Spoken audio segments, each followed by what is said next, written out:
कर्नाटका के जंगलों में बसा एक आदिवासी गांव जिसका नाम है कांतारा। कांतारा में रहने वाले आदिवासी प्रकृति को अपनी देवी समझकर पूजते थे। इस गांव की एक स्थानीय परंपरा है जिसमें ये साल में एक बार भूता कोला का आयोजन करके पुरांजलि देव को प्रसन्न करते हैं। गांव के लोगों का मानना है कि जब भी गांव पर कोई संकट आता है तो पुरांजलि देव उन्हें चेतावनी देकर उनकी रक्षा करते हैं। 12 साल का वीर कांतारा के जंगलों से वापस अपने गांव लौट रहा था कि एक सुनहरा सियार झाड़ियों के पीछे से हवा की रफ्तार में उसके सामने से निकल जाता है। भूरे आंखों वाला सुनहरा सियार, इसे देखना तो अशुभ माना जाता है। तभी वीर की नजर कबीले के नायक बिल्ला के परिवार पर पड़ती है, जो अपना सामान बांधे कांतारा से कहीं जा रहा था। नायक चाचा, कहाँ जा रहे हैं आप? पिताजी के बाद अब जंगल की सुरक्षा की जिम्मेदारी आपकी है ना? जिम्मेदारी थी बेटा, पर अब हमारी जान पर ही बनाई है। कांतारा की रक्षा जिनके हाथों में थी, उन्हीं के प्रकोप ने इन जंगलों को, यहाँ रहने वाले लोगों को खतरे में डाल दिया है। आए दिन कुछ न कुछ घटनाएं हो रही हैं यहाँ। ऐसा रहते मैं अपने परिवार की जान खतरे में नहीं डाल सकती। और तुम सुधीर, तुम तो कहते थे कि तुम मेरा साथ कभी नहीं छोड़ोगे। तुम्हें भी कांतारा को छोड़कर चले जाना चाहिए वीर। तुम्हारे पिता तो मुखिया थे ना, जब वो ही नहीं बचे तो बाकी लोगों का क्या होगा? वीर अपने आसपास गांव को खाली होता देख रहा था और इसी बीच 1 महीने पहले गुजरे अपने पिता की मौत का रहस्य फिर उसके दिमाग में कौंधने लगा। वीर अपने घर पर पहुंचते ही उसने अपनी माँ से कहा, माँ, तुमने तो कहा था कि पिताजी की मौत सर पर लकड़ी का गट्ठर गिरने से हुई थी, पर वो सुधीर तो कुछ और ही बता रहा था। सुलोचना रोते हुए वीर को गले लगा लेती है। मैं क्या बताती तुझे, तेरे बाबा ने पूरे गांव की सुरक्षा की कसम खाई थी और उसी कसम ने उनकी जान ले ली। माँ की बात सुनने के बाद अब वीर की उत्सुकता और भी ज्यादा बढ़ गई थी।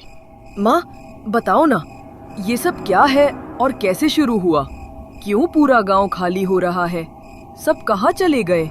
बेटा, ये सब 1 साल पहले शुरू हुआ था। पुरंजलि देव को प्रसन्न करने के लिए पूरा गांव तैयारियां कर रहा था, लेकिन उत्सव से 2 दिन पहले अचानक गांव में एक अनहोनी हुई। गांव के बाहर जंगल में कुछ लोगों ने तंत्र मंत्र का सामान और एक नरमुंड पड़ा हुआ देखा। मुखिया जी, कल रात जंगल में किसी ने तंत्र मंत्र करके नर बलि दी है। भूता कोला से पहले ये अपशगुन बहुत बड़ी अनहोनी का संकेत लग रहा है। पूरा गांव अपवित्र हो गया है। ऐसे में हम देवता का पूजन कैसे करेंगे? मैं पता लगाने की कोशिश करता हूँ कि ये हरकत किसने की है। तुम लोग घबराओ नहीं, पुरंजलि देव सब जानते हैं। जब हमने कुछ गलत किया ही नहीं तो वो हम पर प्रकोप क्यों बरसाएंगे? 2 दिन बाद पूरा गांव भूता कोला के लिए मचान पर जमा हुआ था। ढोल नगाड़े बज रहे थे और गांव के ही 2 नृतक झूमकर नृत्य कर रहे थे। उनके सिर पर बड़े मुकुट लगे हुए थे, चेहरा लाल रंग से पुता हुआ था और आंखें बेहद डरावनी नजर आ रही थीं। एक नृतक चिमटे को आग में गर्म कर अपनी जीभ पर सटा रहा था, तो दूसरा लोहे की कील को अपनी आंख की पलकों के आर पार किए बैठा था। तभी अचानक एक नृतक की आंखें ऊपर की ओर चढ़ जाती हैं और वो बुरी तरह से कांपने लगता है। देखो, पुरंजलि देव आ गए, सब लोग प्रणाम करो। जल्दी से देवता को बलि चढ़ाई जाए। 3 मुर्गे लेकर आओ। भूल की क्षमा दीजिए देव। भूल की क्षमा दीजिए देव। देवता नाराज हैं, जल्दी करो वरना अनर्थ हो जाएगा। नर्तक के शरीर में आई पूर्वज की आत्मा के कारण वो मुकुट पहने झूम झूम कर नाच रहा था। हमारी भूमि खतरे में है देव, रक्षा कीजिए। रक्षा? इस भूमि को अब खून से सींचा जाएगा, रक्तपात होगा, तबाही होगी। ये देव क्या कह रहे हैं? हमारे देवता तो कभी रक्त नहीं मांगते, ऐसा नहीं हो सकता। इसके पहले कि कोई कुछ समझ पाता, नर्तक की आंखों में खून उतर आया। गुस्से भरी निगाहों से सुलोचना को देखते हुए वो बोल पड़ा, तुम्हारा सिंदूर जल्दी ही मिटने वाला है। हर तरफ मातम ही मातम होगा। ना कांतारा बचेगा, ना जन, ना जीवन, ना देव। सभी ने देव को शांत करने की बहुत कोशिश की, पर वो शांत नहीं हुए। पूर्वजों की आत्मा यूं ही नहीं आती। वो सभी को किसी आगामी अनहोनी का संकेत दे रहे थे। और फिर अगली सुबह वो हुआ जिसने सभी को दहला कर रख दिया। रोज की तरह तुम्हारे पिता जंगल में लकड़ियां काटने गए हुए थे कि तभी उन्हें झाड़ियों से कुछ आहट सुनाई दी। कौन है वहां? आगे आओ। मैं जगजीवन हूँ, कांतारा का मुखिया। सामने आओ। अगले ही पल सूखे पत्तों पर खरखराहट की आवाज सुनाई देती है और एक ताकत मुखिया का पांव पकड़कर उसे जंगल में घसीट ले जाती है। अगले दिन बड़ी ही बेरहमी से मारा है। एक पूरा पैर उखाड़ कर ले गया। ये किसी इंसान का काम नहीं हो सकता। तो क्या कोई जानवर आकर मुखिया जी की जीभ और टांग उखाड़ ले गया? इस तरह कोई किसी को कैसे जख्मी कर सकता है? शरीर पर कहीं भी मांस की एक परत नहीं छोड़ी, छलनी छलनी कर दिया है। वीर अपने पिता को इस हालत में देखेगा तो खुद को संभाल नहीं पाएगा। मुझे लगता है हमें अंतिम संस्कार की तैयारियां शुरू कर देनी चाहिए भाभी। उस दिन के बाद एक एक करके लोग उस अज्ञात प्रेत का शिकार होने लगे। पता नहीं कौन है वह। सभी का कहना है भूताकोला पूजा में हुई गलती का ही प्रकोप है यह।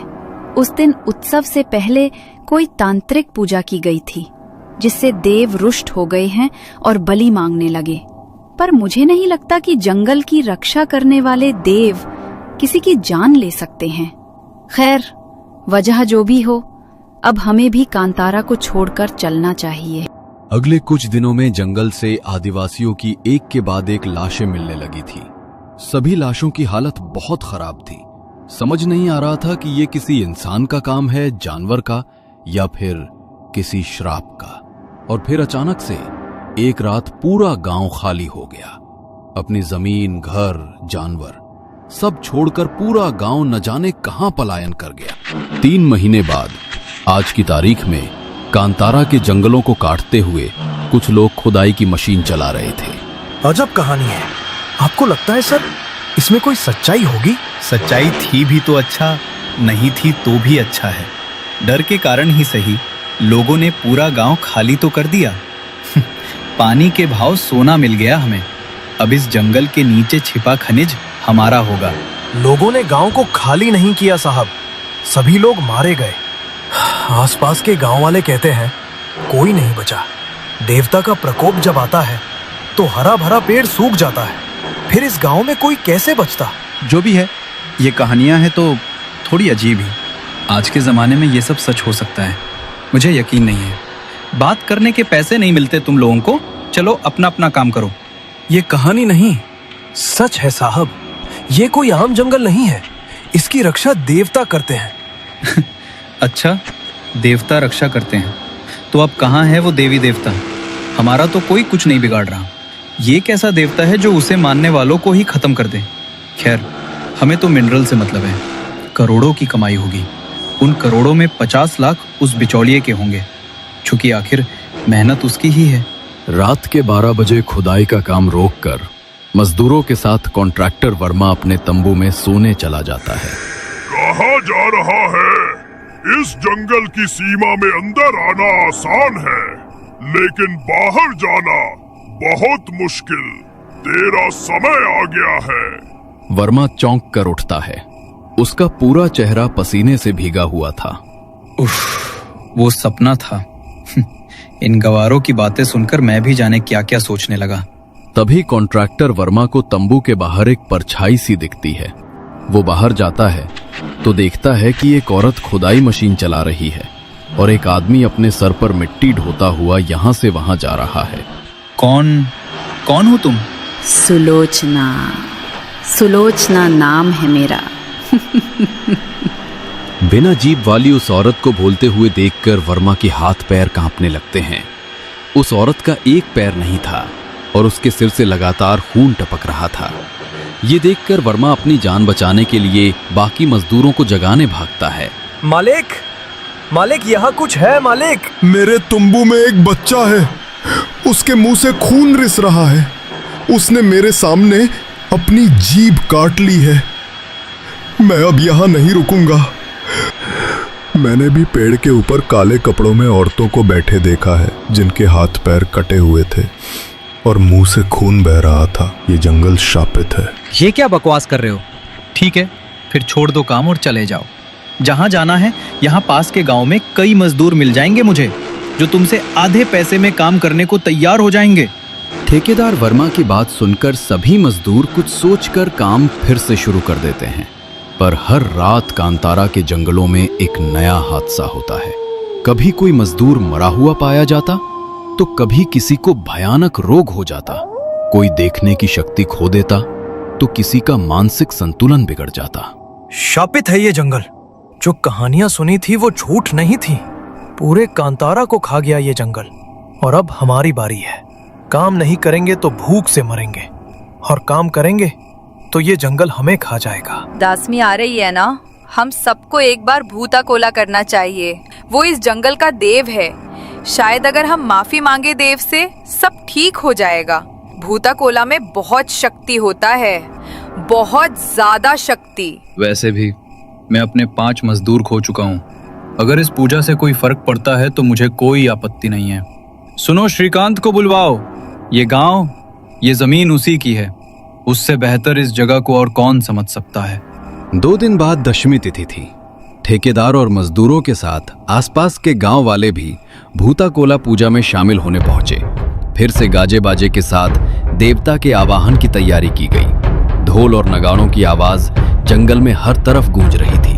भूता का रूप लेकर नर्तक पूरे तन्मयता से नाच रहे थे कि तभी कॉन्ट्रैक्टर जमीन में गिर पड़ता है। अगले पल जब उसे होश आता है तो वो बेसुध होकर नर्तक के साथ नाचने लगता है। जमीन पर रखे सिंदूर को उठाकर उसने अपने माथे पर लगाया और चाकू से अपनी जीभ पर चीरा लगा दिया, जिससे हर तरफ खून ही खून दिखाई देने लगा। पास में रखा भूता कोला का मुकुट अपने सिर पर रखकर वो कांपते हुए आग के चारों ओर चक्कर लगाने लगा। चढ़ावा चढ़ाओ! देवता को भेद चढ़ाओ। कहाँ गए वो बलि के लिए लाए हुए 3 मुर्गे? जानवरों की नहीं, मुझे इंसानी मुंड चाहिए। बलि चाहिए, बलि। आज बलि का दिन है। ये क्या, पुरंजलि देव बलि मांग रहे हैं? यानी वही बातें सही हैं, देवता लोगों का संहार कर रहे हैं। श्रीकांत, तू तो इसी गांव में पैदा हुआ था, इसी मिट्टी में बड़ा हुआ ना। इसकी आज बलि चढ़ेगी, तभी मेरा क्रोध शांत होगा। ये सब उसी का किया धरा है। उसने खुद गांव के एक आदमी को मारकर पूरे गांव में अफवाह फैला दी कि तांत्रिक क्रिया के कारण भूत कोला अपवित्र हो गया और अब देवता का कहर बरसेगा। गांव के लोगों को मारने वाला यही दुष्ट है। देवता कभी अपने बच्चों का बुरा नहीं करते। उसने खुद एक एक करके गांव के लोगों को मारा और सबको यही लगा कि गांव पर श्राप है, इसलिए लोग भूत के कारण मर रहे हैं। ये अनपढ़ आदिवासी अपनी जमीन छोड़ने को तैयार नहीं है। कहते हैं जान दे देंगे, पर अपनी जमीन किसी को नहीं देंगे। ये सब उस मुखिया की पढ़ाई पट्टी है। कांतारा को जमीन नहीं, अपनी मां मानता है वो। अब उसकी प्यारी जनता अपनी जमीन के लिए जान देने को तैयार है तो जान ले ही लेते हैं। श्रीकांत ने सबसे पहले मुखिया को मारा और सभी के बीच ये बात फैला दी कि देव बलि ले रहे हैं। मेरी भूमि का सौदा करने वाला था तू। मेरे बच्चों को तरपाकर मारा है तूने। जिस कांतारा की जमीन को किसानों ने पसीने से सींचा था, उसे तुमने खून से सींचा है। अब मेरा क्रोध तेरी बलि से ही शांत होगा।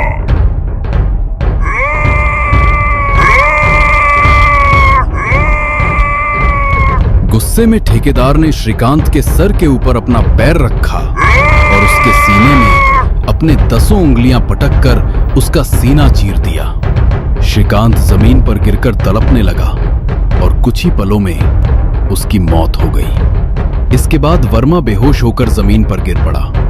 कुछ देर बाद जब उसे होश आया तो वो श्रीकांत को वहीं मरा हुआ देखकर सहम गया। ये श्रीकांत मर कैसे गया? ये सब क्या हो रहा है मेरे साथ? ये मैंने क्या कर दिया? सच्चाई जानने के बाद वर्मा खुदाई रोककर अपनी जान बचाकर वापस लौट गया। भूता कोला देव के आशीर्वाद से जंगल में भटक रही आत्माएं शांत हो गईं और गांव में फिर से लोगों का बसेरा शुरू हो गया। कहते हैं कि आज भी हर साल जंगल में भूता कोला का आयोजन होता है और गांव में बेमौत मारे गए सभी अतृप्त आत्माएं भी उस आयोजन में शामिल होने आती हैं। वे सब लोग जिन्होंने गांव के लिए अपनी जान दी, आज भी कांतारा की रक्षा के लिए जंगलों में अदृश्य रूप से तैनात हैं। इसलिए फिर कभी किसी ने जंगल में खुदाई करने के लिए पांव नहीं रखा।